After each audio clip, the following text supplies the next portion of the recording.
నమస్తే, నేను ఇందు.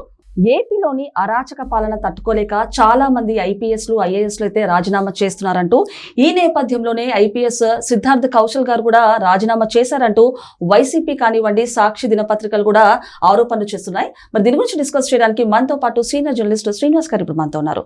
నమస్తే సార్. నమస్తే సార్. మరి ఏపీలో కూటమి ప్రభుత్వం ఏర్పడిన తర్వాత ఆ అరాచక పాలన తట్టుకోలేక చాలా మంది ఐఏఎస్లు కానివ్వండి, ఐపీఎస్లు కానివ్వండి రాజీనామా చేస్తున్నారు. సో ఈ నేపథ్యంలోనే ఐపీఎస్ సిద్ధార్థ్ కౌశల్ గారు కూడా రాజీనామా చేశారంటూ కూడా వైసీపీ కానివ్వండి అండ్ అలాగే సాక్షి దినపత్రికలు అయితే ఆరోపణ చేస్తున్నాయి. అసలు ఏం జరిగిందంటారు? అంటే ఈ ఆరోపణ కరెక్టే అంటారా? అసలు ఆయన రాజీనామాకి కారణం ఏంటంటారు? అంటే సిద్ధార్థ కౌశల్ ఈరోజు తన వ్యక్తిగత కారణాలతో రాజీనామా చేస్తున్నానంటూ ఆయన ఇచ్చిన ప్రకటన, ఇది స్వచ్ఛందంగా స్వతంత్రంగా వ్యక్తిగతంగా తీసుకున్న నిర్ణయం అని అతను ఇచ్చినటువంటి ఆ ప్రకటన చంపపెట్ట. ఈ మధ్య వాళ్ళు మాట్లాడితే చంపపెట్టు అంటున్నారు. కోర్టు ఏం చెప్పినా చంద్రబాబుకు చంపపెట్టు అంటున్నారు. ఇప్పుడు సిద్ధార్థ కౌశల్ స్టేట్మెంట్ జగన్ కి చంపపెట్టు అనాలా? సాక్షి ఛానళ్ళు డిబేట్లు పెట్టారు, రకరకాలుగా వాళ్ళు చెలరేగిపోయి కామెంట్స్ చేయించారు.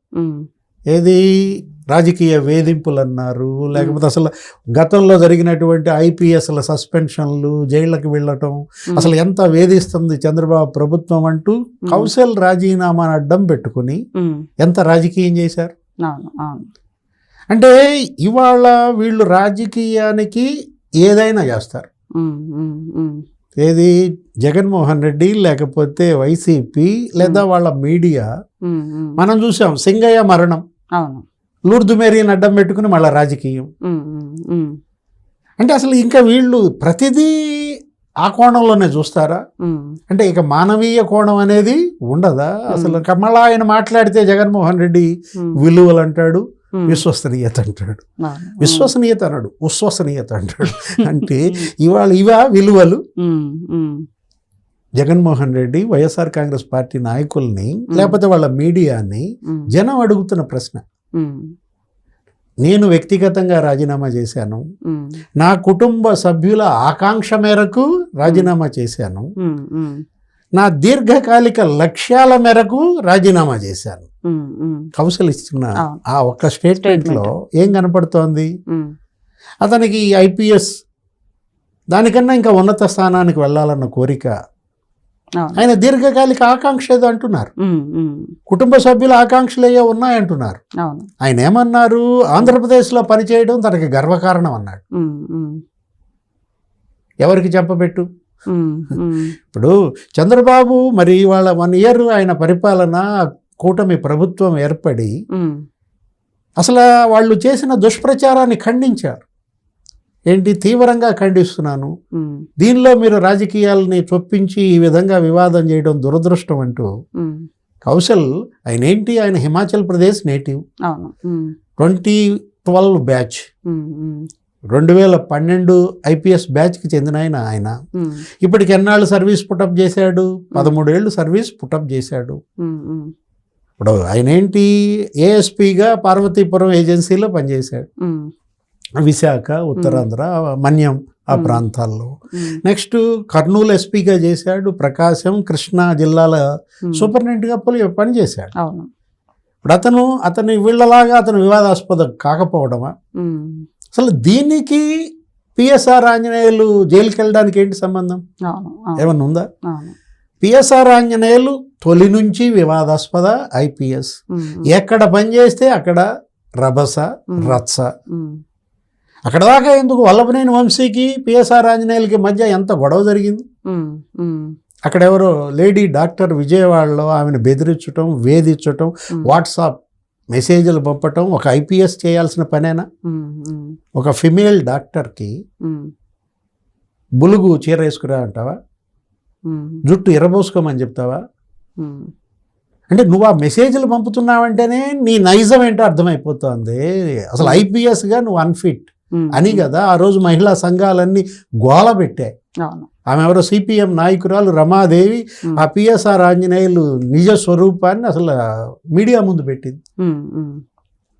అంటే పిఎస్ఆర్ ఆంజనేయులకి సిద్ధార్థ కౌశల్కి పోలుస్తావా? అతని వాళ్ళు ఏదో అవినీతి కుంభకోణాలు, ఆ ఏపీపీఎస్సి ఆ క్వశ్చన్ పేపర్లు ఏదో గందరగోళం చేశాడు కదా. డిజిటల్ వాల్యుయేషన్ అన్నాడు, మాన్యువల్ వాల్యుయేషన్ అన్నాడు, దాత్రి మధుని తీసుకొచ్చాడు, పెద్ద ఎత్తున డబ్బులు స్వాహా చేశారని ఆయన అవినీతిలో చిక్కుకున్నాడు, వేధింపుల్లో ఆయన ఉన్నాడు, సస్పెండ్ అయ్యాడు. రఘురామకృష్ణరాజు కేసు ఒకటి ఉంది, లేకపోతే కిడ్నాప్ కాదంబరి జత్వాని కిడ్నాప్ కేసులో స్పష్టంగా విశాల్ గున్ని చెప్పాడు ఏమని, మా బాస్ సిటీ పోలీస్ కమిషనర్ కాంతి రాణా టాటా నన్ను సీఎంఓకి పిలిపించాడు, అక్కడ పిఎస్ఆర్ ఆంజనేయులు ఉన్నాడు, నన్ను ముంబై వెళ్ళమన్నారు, నా ఫ్లైట్ టికెట్స్ వాళ్లే బుక్ చేశారు, అసలు అప్పటికి ఎఫ్ఐఆర్ ఇంకా కట్టలేదు. అంటే వీళ్ళు ఎఫ్ఐఆర్ కట్టకుండానే టికెట్స్ బుక్ చేసుకుంటారు, ముంబై వెళ్ళిపోతారు, అక్కడ స్టార్ హోటల్స్లో బస్ చేస్తారు, లగ్జరీ కారుల్లో తిరుగుతారు. జత్వానీని ఆమె తల్లిదండ్రులు మరి సీనియర్ సిటిజన్స్ 70 ఏళ్ళు కిడ్నాప్ చేసి పట్టుకొస్తారు, 43 రోజులు గెస్ట్ హౌస్లో చిత్రహింసలు పెడతారు, జైలుకు పంపిస్తారు. ఆ కేసు ముంబైలో పారిశ్రామికవేత్త మీద ఆమె పెట్టిన కేసు ఉపసంహరించుకుంటే ఇక్కడ కేసు ఎత్తేస్తామని డీల్, సెటిల్మెంట్. స్టీల్ ప్లాంట్ పెడతా అనుకున్నానన్నాయి, సెటిల్మెంట్ ప్లాంట్ పెట్టామంది చెల్లి షర్మిల. అంటే చివరికి సీఎంఓ సెటిల్మెంట్ ఆఫీస్గా మారిందంటే జగన్మోహన్ రెడ్డి ఇవాళ ఆ కేసుల్లో వీళ్ళందరూ సస్పెండ్ అయితే, కాంతిరాణా టాటా, విశాల్ గున్ని వీళ్ళందరూ సస్పెండ్ అయ్యారు ఆ కేసులో. అతను జైలుకి వెళ్ళాడు, ఇప్పుడు మెడికల్ బెయిల్ పై వచ్చాడు. ఇంకో ఐపీఎస్ జాషువా ఎందుకు బలయ్యాడు, ఎందుకు సస్పెండ్ అయ్యాడు? రజని ఆమె ఏంటి, ఆమె వసూళ్ల రజనీయా విడుదల రజని, ఆమె వేరే వసూళ్ల రజని అన్నారు. అరే ఆమె అసలు ఏంటి, ఆ క్రషర్ సార్ ఏదో బెదిరించటము, 10 కోట్లు అడగటం, వాళ్ళు 2 కోట్లు ఇవ్వడం, ఆ 2 కోట్లు కాదు మా ఇద్దరికి 10 లక్షలు కావాలని. ఆ గోపి రజని మరిది లేకపోతే జాషువాకు 10 లక్షలు ఇచ్చాడన్న ఆరోపణల్లో బలయ్యాడు, సస్పెండ్ అయ్యాడు. అంటే జగన్మోహన్ రెడ్డి హయాంలో ఏపీ పోలీస్ అటు క్రిమినల్స్ చట్టపట్టాలు. ఇప్పుడు దీనికి ఏమన్నా సంబంధం ఉందా? సిద్ధార్థ కౌశల్ తన కుటుంబ సభ్యుల ఆకాంక్ష మేరకు అతని దీర్ఘకాలిక లక్ష్యాల మీద అతను రాజీనామా చేస్తే చిలవలు పలవలు చేసి అబ్బో అసలు 2-3 రోజులుగా డిబేట్లు పెట్టిందా ఇవాళ డిబేట్. మరి ఏం చేస్తున్నాడు కొమ్మినేని శ్రీనివాసరావు, ఆయన ఎవరో ఈశ్వర్, పెట్టచ్చుగా దీని మీద డిబేట్. ఓహో వాళ్ళకి వాళ్ళు ఇంకో టాపిక్ వచ్చి ఉంటుంది. ఇక కౌశల్ని వదిలేశారు, ఇవాళ లూర్దుమేరీతో పెట్టుంటారా? అంటే రోజుకొక బకరా కావాలా? ఎంతమంది బకరాలను బలి తీసుకుంటారు? లూర్దుమేరీ ఒక బకరా, లేకపోతే సిద్ధార్థ కౌశల్ కూడా బకరా చేశారంటే మనం బకరాల పట్ల జాలి చూపటమే. సో సార్ మరి చూసుకుంటే అంటే సిద్ధార్థ కౌశల్ గారు మీరు అన్నట్టు ఒక పర్సనల్ ఇష్యూ వల్ల ఆయన రిజిగ్నేషన్ చేశారు. అలాంటిది ఒక పిఎస్ఆర్ ఆంజనేయులు గారు అయితే ఆయన క్లియర్గా ముంబై జత్వాని కేసులో కానివ్వండి ఇంకా చాలా కేసెస్లో కూడా ఆయన అరెస్ట్ అయ్యారు. అలాంటిది ఈయనకి లింక్ చేయడం ఎంతవరకు కరెక్ట్? అండ్ అలాగే పిఎస్ఆర్ ఆంజనేయులు గారిని అన్యాయంగా అరెస్ట్ చేశారంటూ కూడా అంతకుముందు రోజా గారు కానివ్వండి అంబటి రాంబాబు గారు కూడా చెప్పడం జరిగింది. ఏ విధంగా చూడొచ్చు అంటారు వీళ్ళ పరిపాలన? జగన్మోహన్ రెడ్డిని ఆ పార్టీ నాయకుల్ని వాళ్ళ మీడియాను చూస్తే జాలేస్తాం. అంటే వాళ్ళు తాడు పట్టుకున్న పామై కాటేస్తుంది. ఇప్పుడు ఇవన్నీ తాడులు పాపం ఏంటి, లూర్దుమేరీ తాడు పట్టుకున్నారు బుస్, లేకపోతే సిద్ధార్థ కౌశల్ తాడు పట్టుకున్నారు బుస్. అంటే వాళ్ళు ఏది పట్టుకున్నా ఎందుకు ఇంత బూమ్రాంగ్ మిస్ఫైర్ అవుతున్నాయంటే మొదటి సంవత్సరం మొత్తం ఇలాగే నడిచింది. అయిపోయింది 1 year. కళ్ళు మూసుకున్నాడా? కళ్ళు మూసుకుంటే ఏడాది గడుస్తుంది అన్నాడు. పాపం ఇన్ని మరి ఎదురు దెబ్బలు తిన్నాడు. ఇంకా మరి 2nd year మళ్ళా కళ్ళు మూసుకుంటాడా? నువ్వు కళ్ళు మూసుకోవడం దేవుడెరుగు, పార్టీ కళ్ళు మూసేస్తున్నాడు. జనం కళ్ళు కప్పాడు.